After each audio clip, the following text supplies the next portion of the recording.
हमारे खास मुलाकात कार्यक्रम में आज हमारे साथ कबीर पारक संस्थान के अध्यक्ष व साहित्यिक क्षेत्र में अभिरुचि रखने वाले संत गुरुबोध साहिब साहब हमारे स्टूडियो पधारे हैं। संत गुरुबोध साहिब से हम इनके जीवन परिचय से लेकर जो कबीर साहित्य संस्थान है, कबीर पारक संस्थान है, उनकी गतिविधियों, उनके कार्यों के बारे में इनसे हम बखूबी जानेंगे। आइए बात करते हैं संत गुरुबोध साहिब से।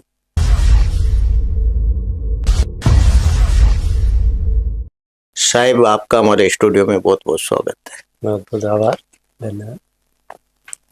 साहिब साहब, आप अपने जीवन परिचय के बारे में हमारे दर्शकों को बताएं, क्योंकि इस अवस्था में आप संत हैं और परमार्थ के लिए आप जगत में आए हैं।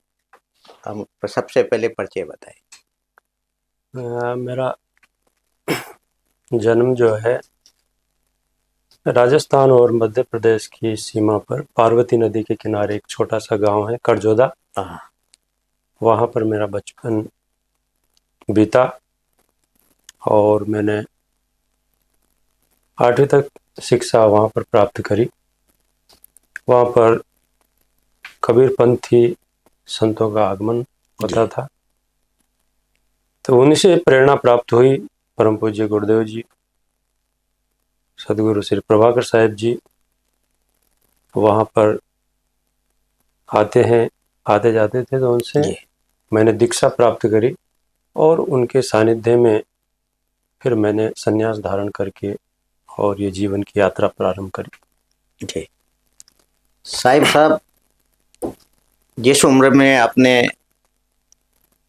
वैराग्य धारण किया तो कठिन परिस्थिति होती है परिवार के सामने भी, तो कैसे परिवार ने आपको इस मतलब काम के लिए आगे बढ़ाया?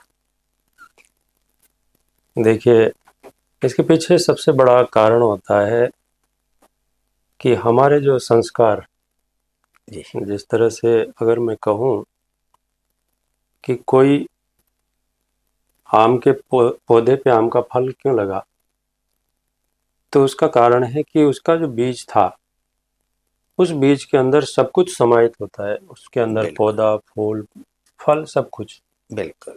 उसी प्रकार से हर व्यक्ति का एक संस्कार होता है, तो उदय जब हो जाता है तो वही आगे जाकर के परिणित हो जाता है। बिल्कुल। तो माता पिता का सहयोग इसलिए रहा क्योंकि 3 पीढ़ी से मेरे परिवार में कबीरपंथी परिवार रहा है। अच्छा। तो उनसे भी प्रेरणा जीवन में मिली और कोई विरोध इस बिल्कुल का नहीं रहा। साहिब साहब, आप आड़ोतीवर में जाते हो गाँव, दुर्व्यसनों को से दूर कराने के लिए जो बच्चे या युवा या बुजुर्ग इनसे ग्रसित हैं, उनको किस तरह एक शिक्षा का मार्ग बताते हैं आप? और आपने कई ऐसे काम करवाए भी हैं। आज ये दुर्व्यसन जिसको हम कर रहे हैं, ये केवल दुर्व्यसन सबसे बड़ी आज की चुनौती है आज के समय में, और ये केवल जो मादक पदार्थों तक ही सीमित नहीं है, ये वैचारिक प्रदूषण दूषण भी है। बिल्कुल। विचारों के माध्यम से ही ऐसा प्रचारित किया जाता है कि आज देखिए कि आप इस चीज़ को खाओगे तो आपकी एनर्जी बढ़ जाएगी, आपको जो है किसी भी क्षेत्र में आप बहुत अपना प्रदर्शन कर पाएंगे। लेकिन ऐसा कुछ नहीं है। या कहते हैं कि दुर्व्यसन नशा जो है वो कोई टेंशन हो, कोई थकान हो, उसको मिटाने का साधन है, लेकिन ऐसा कुछ नहीं है। कहा भी गया है कि जाम पर जाम पीने से क्या फ़ायदा, और रात बीती सुबह ही उतर जाएगी। अगर तुम गुरु ज्ञान की प्यालियाँ पी लो तो तुम्हारी सारी जिंदगी सुधर जाएगी। बिल्कुल तो जिंदगी में यदि दुर्व्यसन करना, अगर व्यसन करना है तो व्यसन का मतलब है आदत, लत। बिल्कुल तो हम अच्छी चीजों की क्यों नहीं अपने अंदर आदतें डालें, बिल्कुल वही हमारे जीवन के लिए जी। कारगर हो। साहिब साहब, साहित्य क्षेत्र में भी आपकी गहरी अभिरुचि है, आपने लिखा भी बहुत कुछ है, कैसे प्रेरणा मिली आपको? देखिए, लिखने का जो है मेरी अभिरुचि, मैं अगर कहना चाहूँ जी तो यदि लिख में से आगे से यदि मात्रा हटा दिया जाए तो लख होता है। बिल्कुल तो पहले लख और फिर लिख, यानी कि लख का मतलब होता है समझना, जानना। बिल्कुल किसी चीज को जब अपन जान जाते हैं, उसके गुण अवगुण के बारे में, बिल्कुल तो अपनी आंतरिक प्रेरणा होती है कि उससे दूसरा भी सजगता मिले, उसका लाभ उसको भी मिले, या गलत चीजों से वो भी बचे। बिल्कुल तो उसी प्रेरणा से जब कुछ जीवन में अनुभव हुआ तो उसे मैंने कुछ लिखने का प्रयास किया। जैसे अभी बहुत बड़े त्रासदी से हम गुजरे, कोरोना का समय हाँ गुजरा। तो इस कोरोना के समय में लोग उपाय बता रहे थे कि इस तरह से हम बचें, इससे उपाय करें। उस समय मैंने कुछ पंक्तियां हाँ उस समय सुनाए मैंने लिखी कि इससे बचाव के क्या उपाय है। कि कोरोना कोरोना कोरोना कोरोना करे ना कोई असर, छूना ना छूना ना, आंखें मुंह छूना ना, हाथों को धोए बगैर, नाकों को छोड़ो ना, लोगों के बीच खुला, मुंह पर मास्क अवश्य बांधो है मेरी ये सलाह। ओ कोरोना कोरोना। तो ये एक उनके लिए सावधानी दिलाई। बिल्कुल और ये जो ऐसी बड़ी चीजें घटना घटती है, जी इन घटनाओं के पीछे कोई एक दिन में कोई चीज घटित नहीं हो जाती, बिल्कुल उसका कोई ना कोई कारण होता है। तो वो कारण क्या था?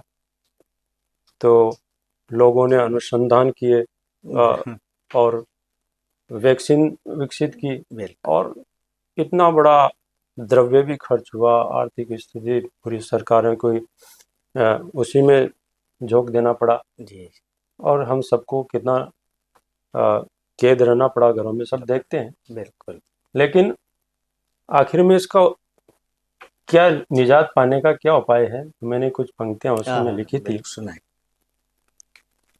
कि कोरोना से पहले तू इस मन पे पार पा, इस मन पे पार पा,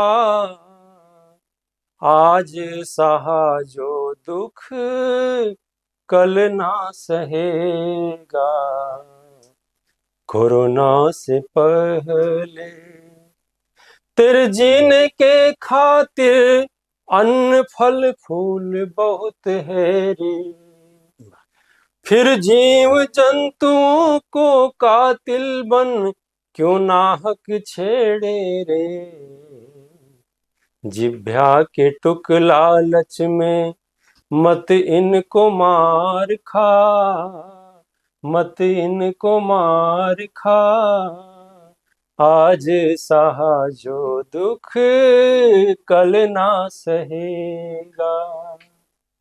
तो ये बहुत सुंदर। बिल्कुल फैक्ट है कि जो कुछ यहाँ पर घटित हो रहा है आज, निरीह प्राणियों के ऊपर कितना अत्याचार हो रहा है, जी उनको मारा जा रहा है, काटा जा रहा है, कोई सोच नहीं रहा। आज उनके लिए भी सोचने की जरूरत है। जी शिक्षाविदों को और धार्मिक क्षेत्र के लोगों को, सबको आगे आने की जरूरत है। जी साहिब साहब, कबीर पारक संस्थान की अध्यक्ष की जिम्मेवारी आपके पास है, किस किस तरह की गतिविधियां संचालित की जाती है? देखिए, कबीर पार्क संस्थान की स्थापना जो हुई है, तो उसका एक ही उद्देश्य रहा कि मानव मात्र के कल्याण के लिए, उसमें किसी प्रकार की जाति, धर्म, क्षेत्र, लिंग, इस किसी प्रकार का बिल्कुल भेद से ऊपर उठ कर के सभी के लिए और सभी को जीवन जीने की एक सही रास्ता मिल सके। बिल्कुल। तो हम आध्यात्मिकता से जोड़ने के लिए जगह जगह पे आध्यात्मिक शिविरों का आयोजन करते हैं, जिससे निभ्रांत जीवन लोगों का हो और संस्कारी जीवन हो और नशा मुक्त जीवन हो। कबीर पार्क संस्थान समय समय पर चिकित्सा के क्षेत्र में और साहित्य के क्षेत्र में और पर्यावरण के क्षेत्र में बिल्कुल कार्य करता है, और इस ध्येय को लेकर के हम आज तक कार्य कर रहे हैं। और अभी जो संस्था का जो आगे का जो लक्ष्य है, जी वह है कि शोध जो है कबीर साहिब के ऊपर जी जी करने के लिए, क्योंकि आज विश्व अगर गूगल पर आप सर्च करेंगे तो सबसे ज़्यादा वाणी जो है कबीर साहब की मिलेगी। बिल्कुल और वैश्विक स्तर पर यदि कोई समाधान दे सकते हैं तो कबीर के विचार दे सकते हैं। आज उनके विचारों पर चिंतन मनन करने की आवश्यकता है, उन पर अनुसंधान करने की आवश्यकता है। इसलिए कोटा में कबीर संत कबीर जो रिसर्च सेंटर की स्थापना हम करने के लिए अभी यहाँ पर मुकुंदरा में नया अच्छा, वो हम संस्थान स्थापित करने जा रहे हैं। बहुत सुंदर बात। साहिब साहब, कबीर जी के जो विचार थे वह यदि इंसान उतार ले तो बहुत सहज जीवन हो जाता है उसका। कबीर जी ने जो व्यंग्य किए यानी कुरीतियों पर आडंबरों से दूर रहने के लिए, तो किस तरह आप जो जनता के बीच में जाते हैं किस तरह उनको एक भाव के रूप में समझाते हैं? कबीर साहब के जो विचार है, देखिए आदमी इतना सोया हुआ है कि वो जब तक उसको अंगुली आंखों में डाल के नहीं कहोगे तो वो जग नहीं पाएगा। इसलिए कबीर साहब की जो भाषा है तो उन्होंने उलटवासी के रूप में कही, बिल्कुल ताकि आदमी को थोड़ी चुभे। बिल्कुल। तो हम सत्संग में जाते हैं तो कबीर साहब की भाषा, कबीर साहब को लोग जो है कहते हैं कि ये जो है इनकी भाषा जो निर्गुण है, निर्गुणवादी है, या जो हमारी जो परंपराएं हैं उनका खंडन करते हैं, लेकिन ऐसा नहीं है।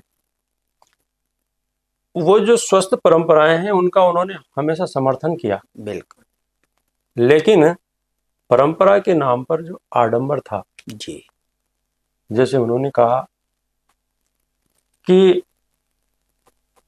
आप जो है देवी माटी के कर देवी देवा, काट काट जीव देया जी, जो तोराए सांचा देवा, तो खेत चरत क्यों न लिया जी। हाँ, क्या बड़ी कहत कबीर सुनो भाई साधो, राम नाम लिख देया जी, जो कुछ कियो जिब्या के स्वार्थ, बदला पराया देया जी। आप मान लिये कि देवी देवता की स्थापना करके जो सजीव प्राणी, एक तरफ तो कहते हैं कि कण कण में वो है विद्यमान, और आप क्या उस प्राणी के अंदर वो भगवान नहीं? तो ये सोचने की, विचार करने की आवश्यकता है। तो इस प्रकार से कबीर साहब के जो विचार हैं वो सीधे अटैक करते हैं, बिल्कुल और उसी के आधार पर आज समाज में बदलाव आ रहा है। जो भी सुनता है, बहुत सुंदर। बहुत बड़े विचारक हुए इस दुनिया में, अगर 21वीं सदी का जो आचार्य रजनीश जिनको कहते हैं, बिल्कुल उन्होंने कहा है कि कबीर के एक विचार में चारों वेद समा जाते हैं। बिल्कुल सच बात है। और दूसरा विचार उनका पूरे विश्व के लिए एक अद्भुत देन है। वास्तव में कबीर के विचारों की आज बहुत बड़ी लोगों को जागृति लाने के लिए आवश्यकता है। उसी के माध्यम से हम जगह जगह काम कर रहे हैं। बहुत सुंदर। साहिब साहब, आगे जब आप बता रहे हैं कि शोध संस्थान बनाना चाह रहे हैं कबीर जी के विचारों पर, उनके ग्रंथों पे, तो कितना काम चल रहा है अभी इस पर? उसका सबसे बड़ा, उसके लिए पहले ज़मीन की आवश्यकता थी। जी तो वहाँ पर राज्य सरकार के द्वारा प्रयास करके लगभग 2 बीघा हाईवे पे मुकुंदरा में जी ज़मीन अलॉटमेंट हो चुका है और उसका शिलान्यास कार्यक्रम कराने के लिए उसकी रूपरेखा बन रही है। कुछ ही दिनों में आप देखेंगे जो यहाँ पर उसका शिलान्यास होगा और भव्य जो है इमारत बन करके, और उसमें ऐसे कार्यक्रम होंगे जी जो अनुसंधान होगा वहाँ पर, और बाहर से आने वाले बच्चों के लिए वहाँ पर रहने की फैसिलिटी होगी। जी सारी व्यवस्थाएं वहाँ पर देखने को मिलेंगी। इस साल में हम उसकी शिलान्यास करने की परियोजना बना रहे हैं। जी। साहब, संत प्रभाकर साहेब के सानिध्य में आप सब लोग जुड़े हैं। संत प्रभाकर साहेब का जीवन परमार्थ के लिए कैसा, एक आप एक संगत में रहते हैं, कैसे विचार है उनके? देखिए, गुरुदेव का जो जीवन है तो वो बिल्कुल वात्सल्य पूर्ण है, बिल्कुल हृदय ऐसा है जी कि उनके पास में जो भी आता है तो उन्हीं का होकर के रह जाता है, और वहाँ पर कोई एक शासन जैसा भाव नहीं। बिल्कुल। वो मुक्त रूप से सभी के लिए वातावरण जैसे मित्रवत व्यवहार, बिल्कुल। तो किसी प्रकार की कोई स्वतंत्रता महसूस नहीं करती, इसलिए सभी खिंचे हुए चले आते हैं और वहाँ पर आनंद से रहते हैं। साहब, कोई रचना और हो, आपने तो लिखा है काफी, सुनाए हमारे दर्शकों। एक मैं रचना आपको सुनाना चाहता हूँ कि जीवन में हम कहते हैं कि समाज बदलना चाहिए, हम कहते हैं कि देश बदलना चाहिए, लेकिन इसकी शुरुआत कहाँ से हो और कैसे बदलेगा? बिल्कुल। तो उस पर मैंने कुछ चंद लाइनें लिखी है। हाँ, सुनाए।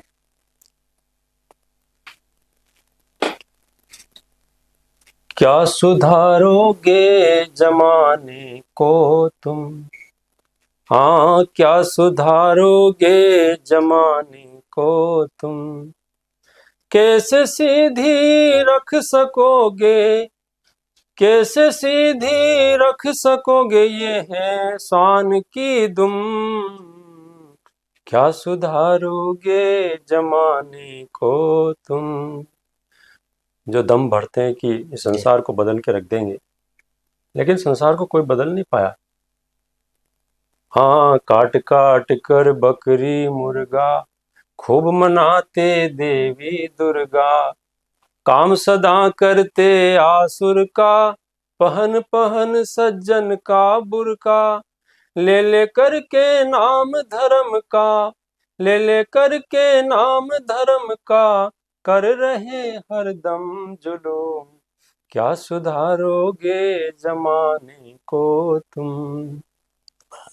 मात पिता को देते धक्का, जाते काशी जाते मक्का, क्या बात। हाँ मात पिता को देते धक्का, जाते काशी जाते मक्का, गूंज रहे सिसकारे घर में, बने पुजारी पूरा पक्का, जिंदे थे तब बात न पूछे, रहे बुतों को चूम चूम, क्या सुधारोगे जमाने को तुम। आदतों में जन बिका है, किस्मतों में कहे लिखा है, हाँ जिनको विष में अमी दिखा है, उनके लिए सब सुख फीका है, ऐसे कितने नाम गिनाऊं, है करोड़ों का हुजूम, वाह, क्या क्या सुधारोगे सुंदर बात। जमानों को तुम। अपने अनुभव से कहता हूँ बिल्कुल नहीं उधार, आप भला तो जग भला है, अपना करो सुधार, हाँ आप भला तो जग भला है, अपना करो सुधार, यही हकीकत है जगत में, देखो चाहे घूम घूम ना, क्या सुधारोगे जमाने को तुम, कैसे सीधी रख सकोगे ये है शान की दुम, क्या सुधारोगे जमाने को तुम। वाह। तो जो सुधार हम समाज में लाना चाहते हैं वो जी अपने आप से शुरुआत करें, बिल्कुल बिल्कुल अपने में शुरुआत करें तो संसार बदल जाए। बिल्कुल। ये थे हमारे साथ कबीर पारक संस्थान के अध्यक्ष व साहित्यकार संत गुरुबोध साहिब। इन्होंने गुरु कबीर जी के वाणी का आप तक पहुंचाई, साथ ही अपने काव्य के द्वारा जो जीवन है उसको कैसे सुधारा जाए इसके बारे में भी इन्होंने बताया। साथ ही साहिब का कहना है कि कबीर शोध संस्थान की तैयारी चल रही है, उसमें कई बच्चे कबीर जी की विचारों पर शोध करेंगे और जल्दी ये शुरू होने वाला है, ऐसा इनका कहना है। साथ ही परमार्थ के काम इनका संस्थान लगातार कर रहा है और दूर व्यसनों से लोगों को दूर करने के लिए इनका अथक प्रयास जारी रहता है। आज ये हमारे स्टूडियो में पधारे। नमस्कार। बहुत बहुत धन्यवाद।